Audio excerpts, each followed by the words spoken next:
Júnior, conta aí, pessoal, da BB Forros, a empresa, como que começou, tal, para a gente poder depois dar os passos seguintes. A Bebê Forros, eu falar dela, eu tenho que ir na história do meu pai, né? Primeiramente, eu tenho que lembrar da infância toda dele em relação a que ele morou na Bahia até os 12 anos, veio para cá, trabalhou de várias funções, né? Naquela época, do que aparecia para trabalhar, ele acabava aceitando e ia trabalhar.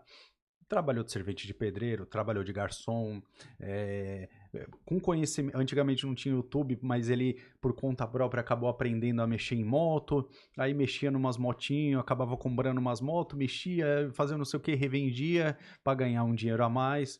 Mas basicamente o escopo dele em relação à vinda para Praia Grande foi trabalhar na área de parte de garçom, né? E aprendeu a fazer as caipirinhas e tudo mais. Ele veio para cá para trabalhar de garçom.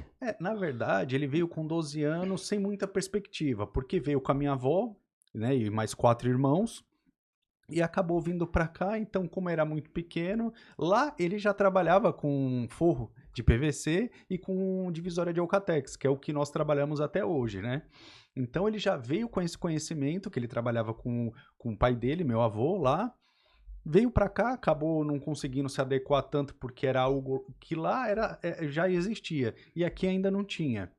Então chegou aqui, aí começou a trabalhar em diversas funções e logo após acabou, né? Logo após, assim, durante um percurso que ele teve na vida, depois com 19 anos acabou montando o laticínio, na época, né? Que foi a época do Bom Baiano aqui na Avenida São Paulo. E ficou um bom tempo atuando nessa área. E eu acho que assim, de acordo com. Eu acho que ele foi vendo a movimentação do mercado, tudo mais, acabou conversando com um tio que já construía, ingressou na época na área da construção, né? Na época ele não tinha muito capital para iniciar, né? Porque não como hoje, que hoje você tem que despender de um capital muito maior para começar uma construção.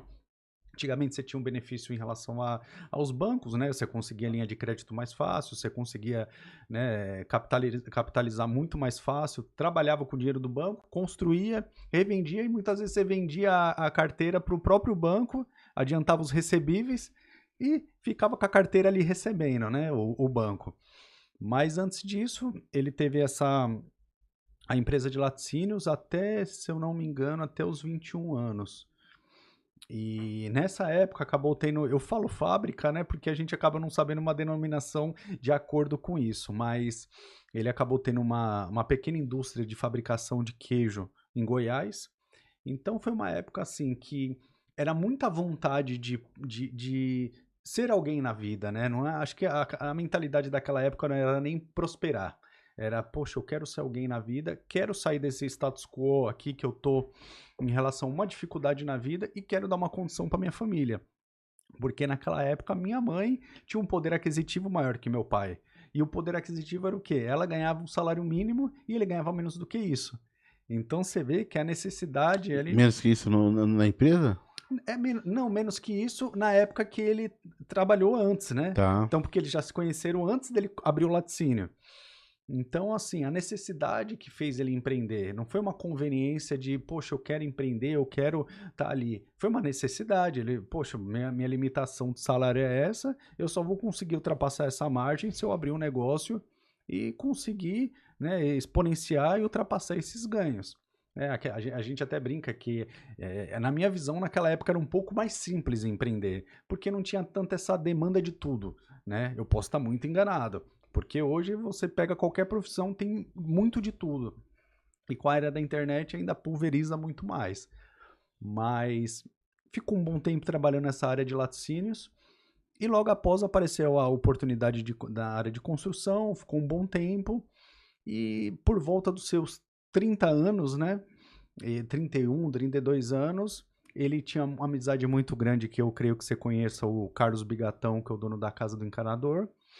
E ele falou, Cosme, tem uma tendência que está vindo aí para São Paulo de começar a trabalhar com forros de PVC e tudo mais. E ele achou sensacional a ideia. Só que na época não era só a relação do produto ser bom. Você tinha que mudar uma mentalidade das pessoas que era o quê? todo mundo fazia forro de madeira naquela época. O gesso. Ou gesso, exato. Mas foi uma época até um pouco pregressa ao gesso. As pessoas começavam a fazer a madeira, então na hora que você chegava para conversar com as pessoas, não, eu preciso fazer madeira e pronto. E você tinha que vir com todo aquele questionamento de, poxa, é um material que ele não, você não precisa pintar, ele não danifica com o tempo, ele é lavável, ele não pega cupim. Manutenção é só tirar e colocar de volta. Exatamente, é muito mais fácil, por exemplo, ter uma tubulação, você faz um assalpão, você consegue ter acesso ali, né?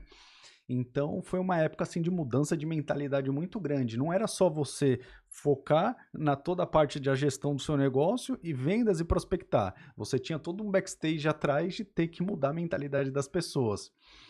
E depois disso, assim, graças a Deus, as coisas começaram a fluir, a fluir, a fluir. Quando a gente começou a ver, a gente alcançou um market share muito grande a nível de Baixada Santista em termos de instalação de forro. E depois disso, eu falo nós, porque eu desde muito pequeno já trabalhava na área, né? E entrou quantos anos, Júnior? Eu comecei a trabalhar com 12 anos. 12 anos, né, na época, e eu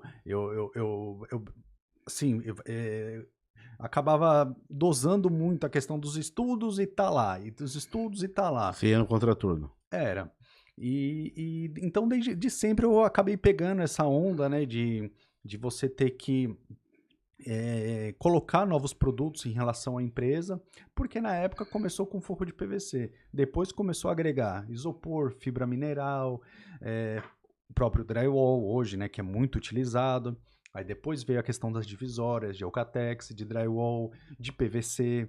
Então, depois disso que começou a aumentar o leque. E aí depois começou a haver uma tendência muito grande de ser um setor independente.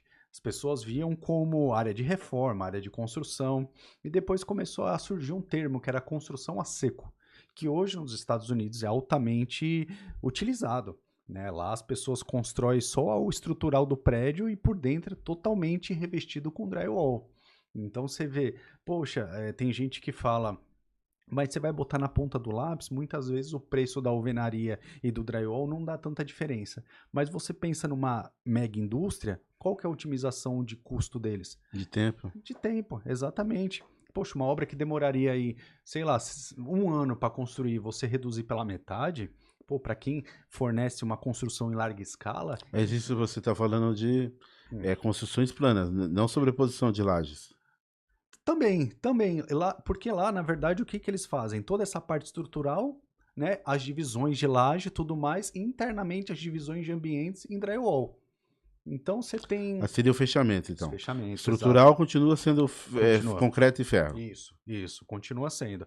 Mas você vê que toda a divisão de ambiente, isolamento térmico e acústico. Então aí começou a surgir outros tipos de drywall, começou a surgir o resistente a fogo, né, que são as placas RF, veio as placas RU, resistente à umidade. Então começou a aumentar esse leque muito grande, resistente a som, você tem toda a questão de isolamento térmico, né? E acústico, exato. Então, assim, é um mercado que a gente está inserido muito bom, assim, nós falamos que ele é maravilhoso. Aí o desafio vem para todo segmento, que é pessoas.